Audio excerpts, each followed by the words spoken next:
Hi there, hello, I'm Flipper and welcome to this video. Today I'm going to be showing off and also explaining some of the newer circuits which were just introduced in the latest update. Anyways, I'm going to be switching to my POV now, so yeah. Alright, so first off, we have the projectile launcher. The projectile launcher has 11 different inputs and 5 different outputs. First off, we got fire and direction, which would fire in the specified direction. I will send output whenever that's finished. Fire forward will just fire in the direction the actual gadget is facing. By the way, here is the gadget. So when firing forward, it would just fire forward, like that. Set speed, we'll just set the projectile speed. Set damage, we'll set the damage count or whatever. Whenever the projectile hits a certain part of the player's avatar or whatever, it will deal a certain amount of damage whenever it hits the hand, chest, or head. And then you also got set color, which is just gonna set the color of the projectile. Like right now, red, and then we also have, they pretty much just do the same thing as the inputs on there. Yeah, I'm currently on screen mode because my headset died. That actually happens later in the video though. But yeah, anyways, I just felt like redoing this part because it kind of had unnecessary parts. So yeah, anyway, first off, from what is not on this control panel, our projectile launcher get hand damage, head damage, torso damage, and the projectile color. All these are pretty self-explanatory. Get projectile color, we'll just get the color of the projectile. Get head damage, hand damage, and torso damage. Just get the damage, which is going to be dealt whenever the blast or projectile hits that certain body part. And yeah, anyways, gonna keep going on to the rest of the video. See you. And yeah, now for the next part. Storefront. Storefront is pretty much just a board which showcases a ton, or not a ton, but like all different room keys, consumables, or currencies. So if you press let's get started, it'll bring up Storefront on your configure menu. Well, really, you're just configuring that. So if you press edit storefronts, you got this other menu, which also does not overlap correctly with main command menu. So you see here, it's an empty shelf. Add a carousel to start custom. So if you press add carousel, now you've started with your whole thing or whatever. So if you press all, it'll show your different things. So you can choose your items to showcase like this. Press update. Bang, now it's on there. You can also edit these to add different images or whatever. You also get a few more, which will just show absolutely everything there. You can press these, buy them, or whatever. So see, instead of buying it from there, I could just click on this and buy from here for 0 tokens, because I'm that epic. Now for this. Okay, yeah, so if I configure that again, add storefront, so I could add another carousel for that. So now, yeah, add storefront. Now we got 2 different carousels. Pressing view more. You can also edit. You can also add carousel names. So like edit. Yeah, these have different things. So no, I'm not gonna change that.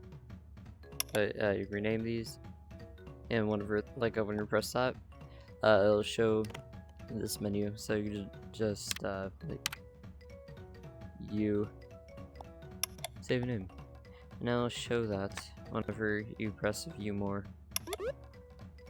You also got carousel name goes here because that is the default.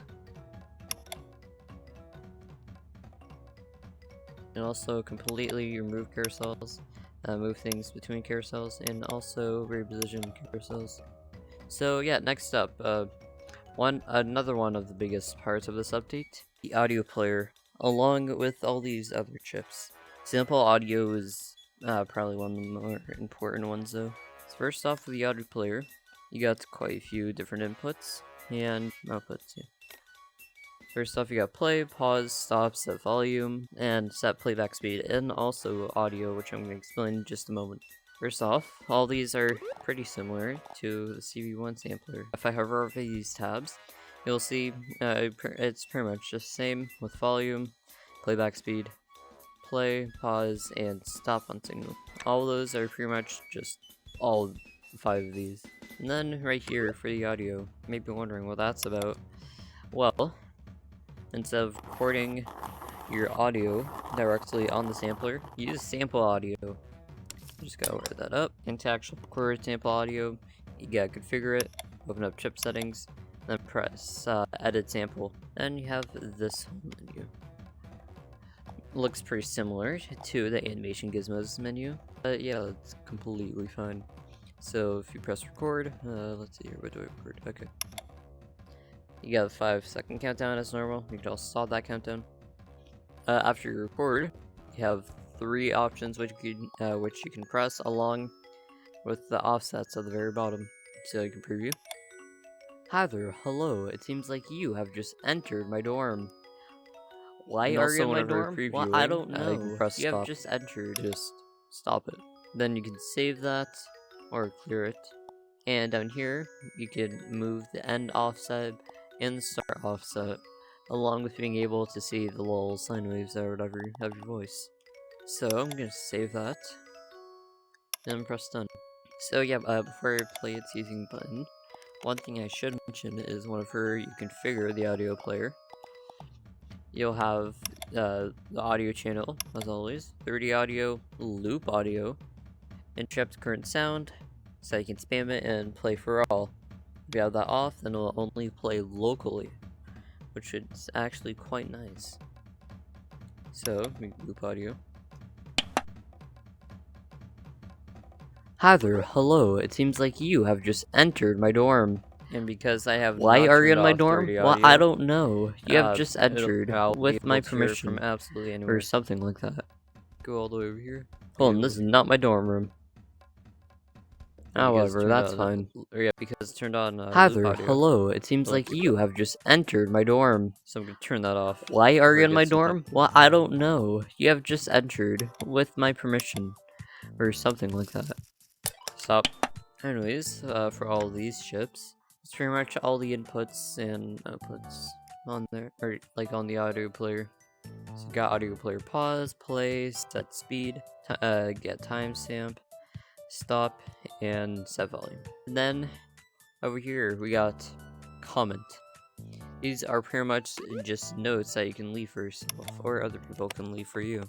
So there are 2 different states for the comments, being the initial message, like right here, hey, read this before leaving. And then whenever you hover over, please subscribe, you don't have to, but please just subscribe.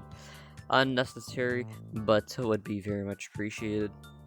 And if you want to change the text, configure it. Then you have change chip name, which is that, or like the text which you see here, and then the comments, which can be up to 250, and you also got always on, so I'll always show that message above. And you can also change color, as always. I only change the color of the above text though.